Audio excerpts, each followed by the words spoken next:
Bismillahirrahmanirrahim. Assalamualaikum warahmatullahi wabarakatuh. Apa kabar sahabat mental sekalian, Bapak Ibu dosen dan peneliti dan teman-teman mahasiswa. Kali ini kita mengangkat satu topik ya tentang tips menghindarkan kita dari kemungkinan terdeteksi plagiat. Jadi beberapa kasus sekarang sudah marak terjadi ya, dan baru-baru ini kasus itu sangat gempar dan itu padahal beliau mengambil karya sendiri, ya, mengambil karya sendiri, namun itu termasuk bagian dari plagiasi. Nah, oleh karena itu Bapak Ibu sekalian, di saat-saat sekarang ini memang aturan tentang plagiat itu sudah sangat ketat, ya, berbeda dengan 10 tahun belakangan dan sekarang ini sudah sangat-sangat luar biasa ketatnya.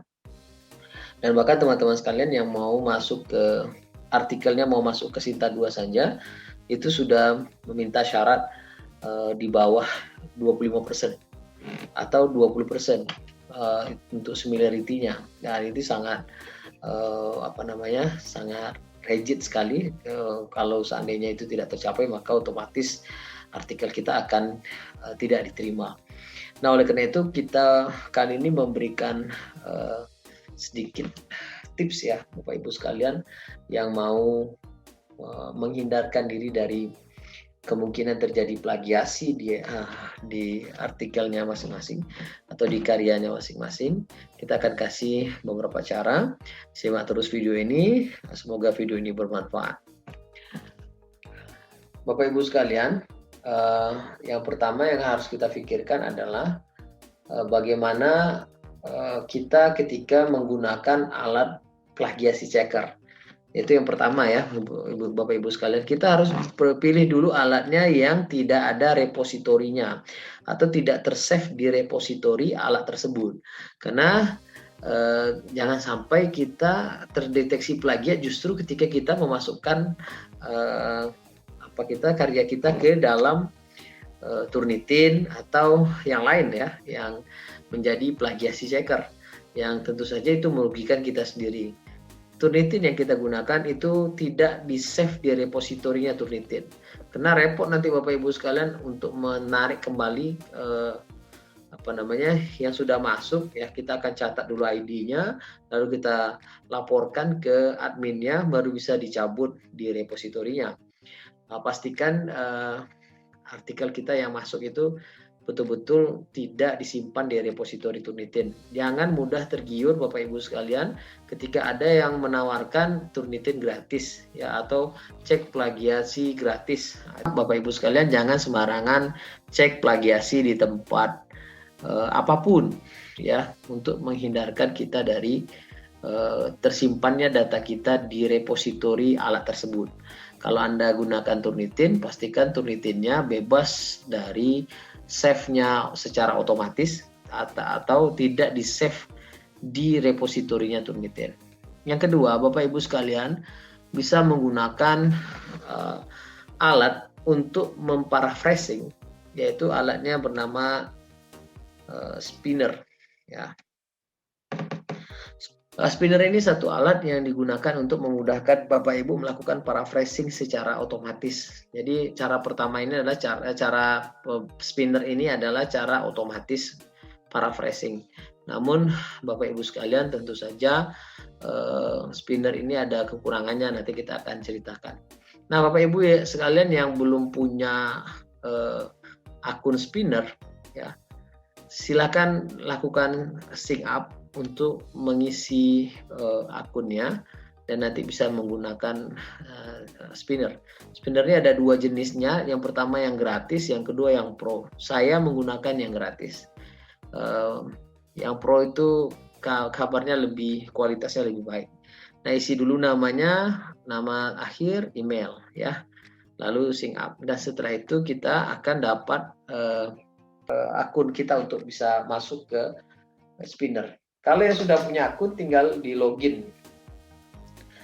Ya, kalau yang sudah punya akun ya otomatis bisa login ya. Kalau yang sudah punya akun ya seperti saya ini, saya sudah save akun saya dan kita tinggal klik login ya, dan otomatis kita akan masuk ke spinner. Nah, kita akan cek Bapak Ibu sekalian, kalau kita gunakan spinner aja tanpa ada keikutsertaan kemampuan kita memparaphrasing, kira-kira berapa persen ya terturunkannya artikel itu dari plagiat ya. Kita coba, misalnya saya ambil pengertian konseling ya.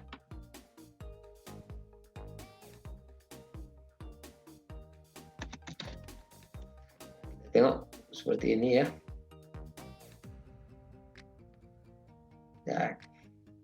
Nah, ini kita ambil ya. Kita cek dulu ke Turnitin ya, sebelum kita lakukan menggunakan spinner, apakah benar-benar terdeteksi plagiat atau tidak gitu ya.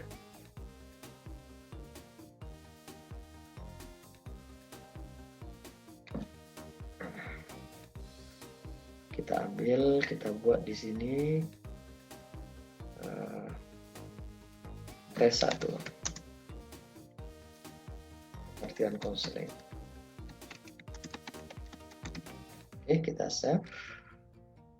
Setelah kita save, kita coba uji di Turnitin ya Bapak Ibu sekalian. Oke. Setelah itu ambil view dan submit file ya, kita isi dulu ini. Yang tadi kita buat pengertian konseling. Last name-nya kita buat tes Turnitin 1. Ini tanpa perlakuan. Ini kita buat tes 1.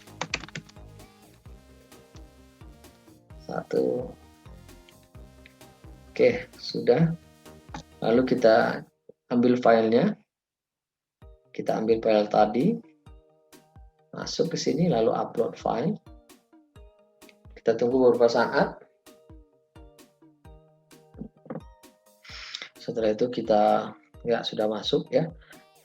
Confirm. Setelah itu kita lanjut penugasan. Oke, di sini sudah proses Bapak Ibu sekalian. Kita sedang menunggu prosesnya. Ya, sambil menunggu proses ini Bapak Ibu sekalian, sekali lagi memang kita harus berhati-hati dalam menggunakan alat plagiasi checker ini. Kalau dia tidak tersetting no repository, maka itu akan sangat menyulitkan kita karena artikel kita tersave di sana. Nah, oleh karena itu sekali lagi pastikan bahwa Turnitin atau alat yang lain untuk mengecek plagiasi itu tidak tersimpan di repositorinya. Oke Bapak Ibu, ini sudah selesai. Coba lihat di sini pengertian konseling tes 1 100% Bapak Ibu sekalian. Luar biasa ini. Kita cek dulu ya. 100%-nya dari mana gitu ya. Nah, di sini kita bisa lihat. Ya, ini oke, 100%-nya dari sini, dari internet, pencarian lalu internet. Jadi Bapak Ibu sekalian, ini sangat rigid aturannya di sini. Bahkan ada satu jurnal yang tidak memperbolehkan di atas 3% untuk satu pengambilan yang seperti ini. Kalau ada 4% berarti dia termasuk telah meniru gitu. Itu tergantung rigid apa tidaknya satu jurnalnya terhadap aturan plagiasi.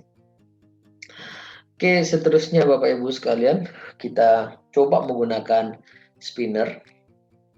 Kita ambil yang tadi sudah kita masukkan. Kita masukkan ke ke kolom ini. Lalu kita copy, lalu kita paste. Setelah itu kita klik ini.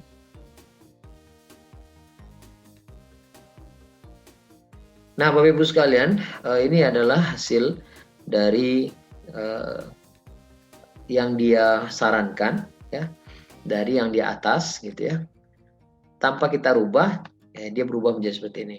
Tapi kalau Bapak Ibu sekalian ingin merubahnya di sini, Bapak Ibu sekalian langsung bisa rubah, gitu ya. Langsung bisa dirubah. Tapi kalau tidak mau dirubah, tak apa-apa juga. Tapi yang di sini nih, Bapak Ibu sekalian yang ada di sini, harus diperhatikan apakah kalimat itu rancu atau tidak. Itu biasanya kekurangan yang ada pada spinner.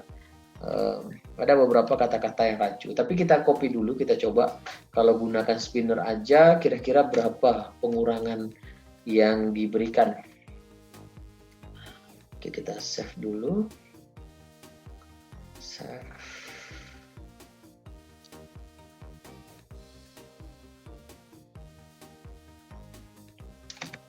Dua, pakai spinner.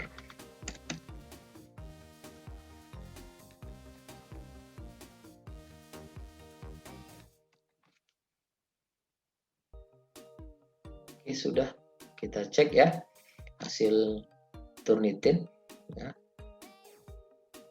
dengan menggunakan spinner. Jadi apakah ada pengurangan kalau kita gunakan paraphrasing dengan otomatis alat paraphrasing itu sendiri tanpa kita campur tangan gitu ya. Tapi memang harus diperhatikan Bapak Ibu sekalian, kata-katanya ada yang tidak tepat atau ada yang rancu ya, itu harus ditepatkan. Nanti itu bisa Bapak Ibu langsung ubah, baik di sini bisa dipilih kata-kata yang tepat di sini atau di sini ya, sama saja, atau langsung di bagian bawahnya yang merupakan final text yang Bapak Ibu sekalian bisa ambil langsung. Tapi Bapak Ibu sekalian nanti kita akan jelaskan lebih baik tentang spinner. Kita buat di sini tes 2 gitu ya. Spinner.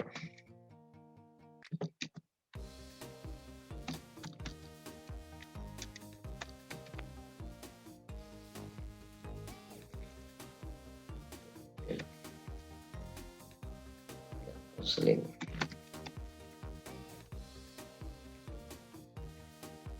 Gitu ya Bapak Ibu. Kita buat di sini spinner. Tes 2. Oke, ini sudah kita buat di sana. Lalu kita masukkan ke dokumennya, upload. Setelah selesai upload, kita confirm. Setelah itu kita lanjutkan. Nah, Bapak Ibu sekalian, sambil menunggu Turnitinnya selesai, saya jelaskan sedikit tentang spinner. Spinner ini Bapak Ibu sekalian punya keterbatasan. Saya pernah coba sampai 4 kali, habis itu dia tidak mau ditugaskan lagi.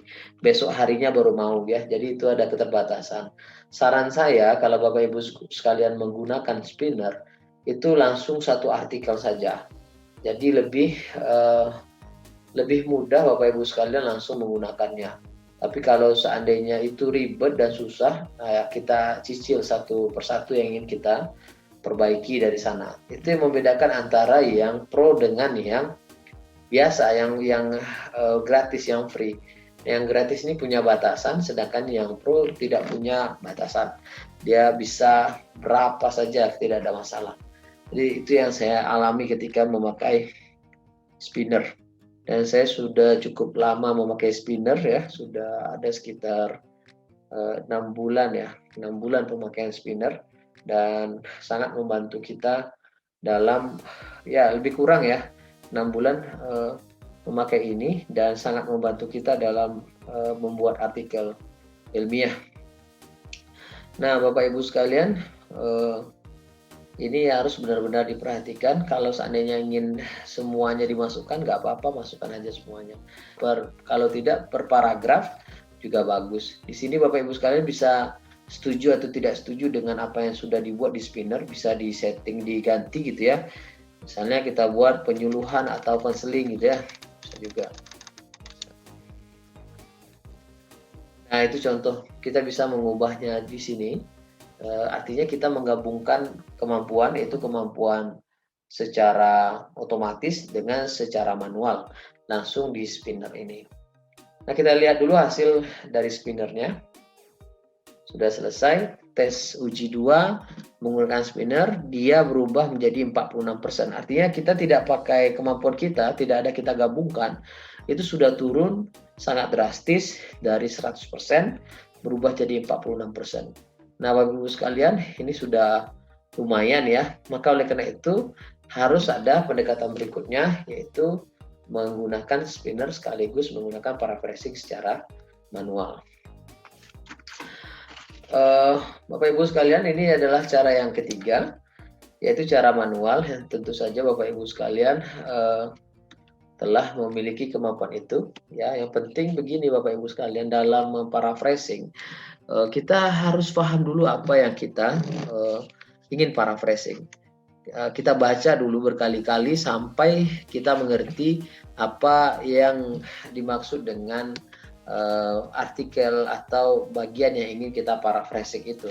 Sampai itu semua, itu akan sangat bermasalah nanti ketika kita paraphrasing. Nah, sebentar ya, kita baca dulu di sini tentang pengertian konseling itu sendiri.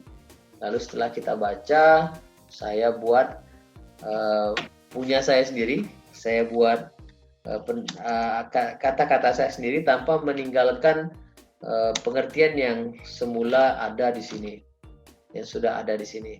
Ya, kita buat, misalnya saya rubah menjadi pemberian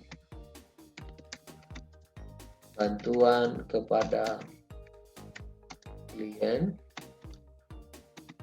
dalam mengatasi masalah berupa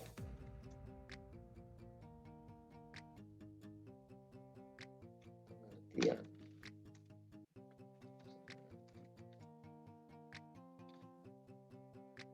konseling yang dikemukakan.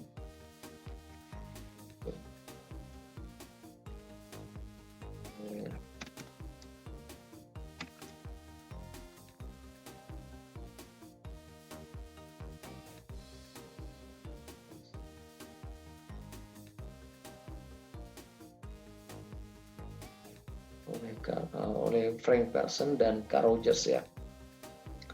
Oleh Pearson dan diadopsi Carl Rogers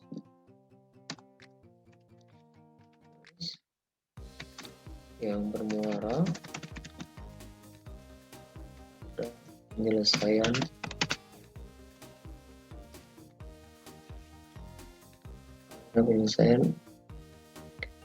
masalah yang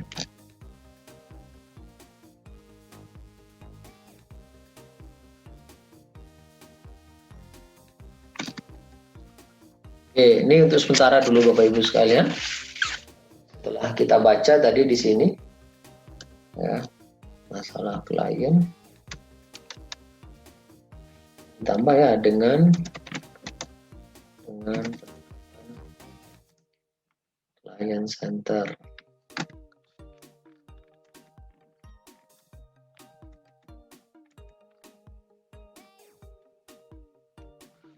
Ini Bapak Ibu sekalian penting kita cobakan ya. Dalam membuat paraphrasing ini memang juga harus berhati-hati. Kita tidak boleh menghilangkan makna yang ada pada bagian yang kita citasi, walaupun kita menggunakan kata-kata baru, hanya saja maknanya harus sama gitu. Dan kita harus mensitasi orang yang sudah kita paraphrasing. Nah, itu saya kira akan terhindarkan kita dari plagiasi. Kita coba cara manual ini cara kedua ya. Cara pertama menggunakan spinner, cara kedua adalah menggunakan manual paraphrasing. Nah, yang paling penting tadi ya, sebelum semua cara ini dilakukan, sebelum kita masukkan artikel kita ke plagiasi checker, tanyakan dulu, periksa dulu apakah dia no repository atau repository. Kalau repository tidak usah dicek ya. Tapi kalau no repository artinya tidak tersave di sana, silahkan dilakukan pengecekan. Oke, kita buat tes 3 ya. tes 3 manual. Oke. Ini adalah cara manual yang tadi menggunakan spinner. Ini adalah cara manual kita sendiri yang paraphrasing. Memang membutuhkan waktu yang cukup lama juga Bapak Ibu sekalian. Hanya saja kita bisa terhindar dari kemungkinan terkena plagiasi. Nah, Turing sendiri sebenarnya dia mengecek similarity, ya, kemungkinan kesamaan kita dengan yang lain sehingga nanti akan dicap sebagai plagiat. Nah, itu kerja Turnitin Bapak Ibu. Kita coba di sini manual ya, manual tes 3. Kita buat aja biar mudah seperti itu. Kita buat manual tes 3. Ya. Kita buat juga di sini manual 3.